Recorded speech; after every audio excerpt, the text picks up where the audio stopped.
எங்கெங்கு இருந்தாலும் வருவோம் அப்பா ஐயப்பா எருமேலி சாஸ்தாவே எங்கே அழைத்தாலும் வருவோம் அப்பா அங்கேயும் இங்கேயும் நீதானப்பா எங்கே அழைத்தாலும் வருவோம் அப்பா அங்கேயும் இங்கேயும் நீதானப்பா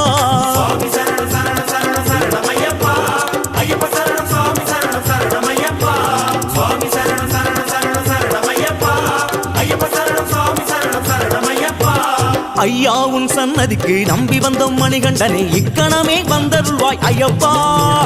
இக்கணமே வந்துவிடு ஐயப்பா பல ஸ்தலமே நீ இருக்க எம் மனமெனும் ஆலயமே நீ வருவாய் என தெளிந்தேன் ஐயப்பா ஐயப்பா சரணம் என்றால் நீ வருவது ஐயப்பா